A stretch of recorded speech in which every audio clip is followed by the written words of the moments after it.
up, YouTube? It is yours truly, Muriel, and I am back. I am back with a new video. I know I've been gone for a little hot minute, but I have been in school. This fall semester went great, praise the Lord. And I am coming to share some tips on some helpful study tips on how to study effectively during nursing school, during your journey.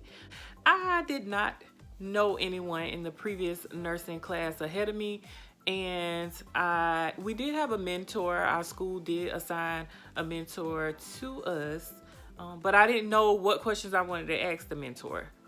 So I felt like I was a deer in the headlights. And so I really had to learn on my own. I am grateful for the people who have studied with me and have helped me along the way from back in fundamentals up into MS3, where I will be starting in January. I am so grateful for everyone who I've crossed path with and has helped me, come thus far in this program. So I really appreciate y'all's support if y'all are watching this video.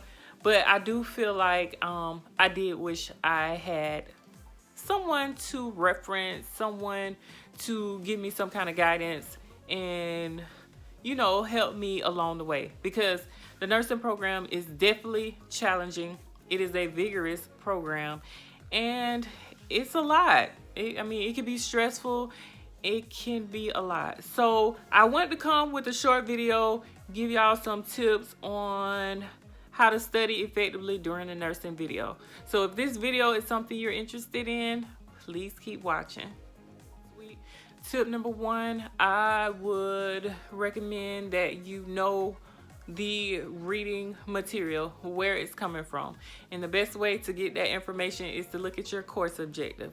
Our school gives us a course objective that goes along with the lecture, and it tells us what section in our big book that it came from, the pages. They also include articles.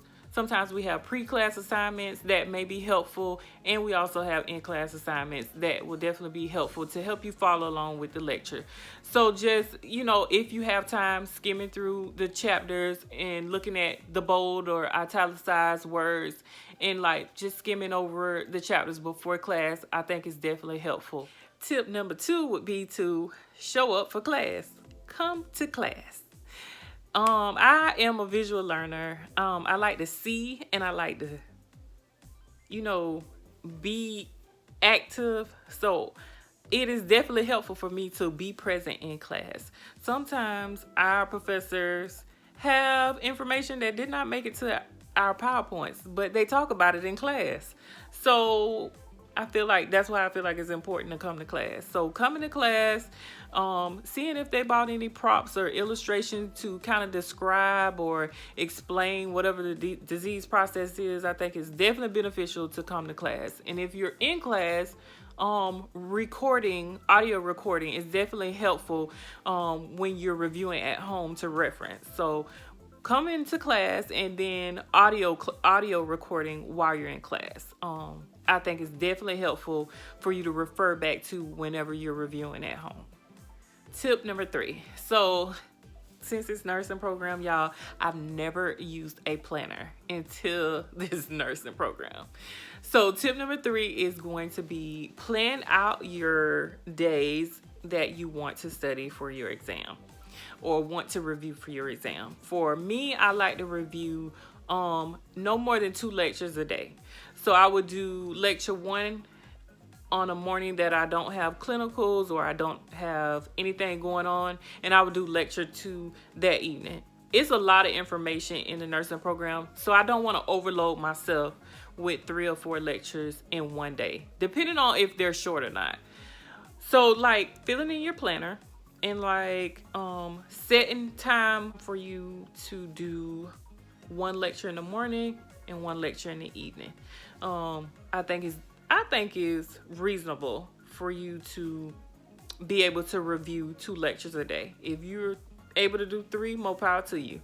But I tend to like to do no more than 2 lectures a day writing it on your planner and sticking with the planner, like adhering to your planner. You have to be organized.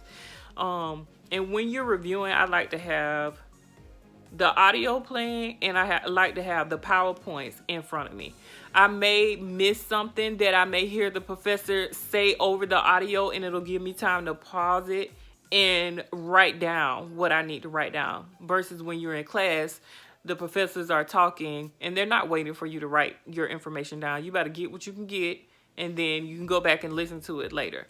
So recording, reviewing, making sure that you what was I going to say? I lost my train of thought. Making sure that you set time aside to review your lectures, and having your audio and your lectures in front, and trying not to overload your brain with a lot of information in one day. I would do 2 lectures a day. If you bold, do 3. But just like setting time aside for your lectures. All right. So let's move on to tip number 4. Tip number 4 would be to practice in Clickstyle questions. You can find in Clickstyle questions anywhere. Nurse RN has them on Google. Not on Google. Nurse RN has them on YouTube. If your school has books, our school uses Pearson, and Pearson has an online test bank and an app that you can download on your phone and take NCLEX style questions. Our school also used Kaplan for our final exam, and Kaplan also has over 5,000, I believe, questions, something like that, of NCLEX style questions pertaining to the content that our instructors are lecturing. So familiarizing yourself with NCLEX style questions after whatever lecture you study. Say for instance, I'm going to study congenital heart defects. After I've studied congenital heart defects for that particular day, right after, obviously take a break, and then I take the NCLEX style questions pertaining to that area. I think that's definitely helpful because it kind of like ties in what you just learned, and kind of like brings it together, connect the dots, help you distinguish the difference between each disease process, helps with diagnosing, treatment, nursing care. And I feel like for me, it just ties in and it makes it stick. And it's a lot of information in this accelerating program that I'm in. So I feel like reviewing the lecture and then going right after into NCLEX style questions help me retain the information. Tip number 5 is review with a study group. Sometimes in our study groups, one person may have heard something that the other person didn't hear, or one person may be able to help with math or dosage calculation, and the other person, that's the other person's weakness. So having a study group, it can be 1 or 2 or 3 people, but I wouldn't be in a large study group because that can kind of be distracting. But having a study group to help you make sure you're on your game, you've went over the course objectives, you pretty much got a grasp on what you should be knowing, and just reviewing, and if you have a weakness, they can kind of help you in that area. I know I have a weakness in dosage calculations, and one girl that's her strength. So, I mean, it works out because she's able to help me with the dosage calculation, and it works out. So having a study group, I think, is definitely beneficial in the nursing program. So I hope these 5 tips was helpful for you all. I tried to keep this video short and sweet. Please leave me a comment down below if you have any questions. Like I mentioned earlier in the video, I wish I had someone to mentor me, to give me guidance, and to help me along the way. And I've really had to figure it out on my own and through other classmates. I really thank everyone for the support. But yeah, it does take a lot. And no matter what the situation is, If it's God's will, it's God's will, it's gonna be.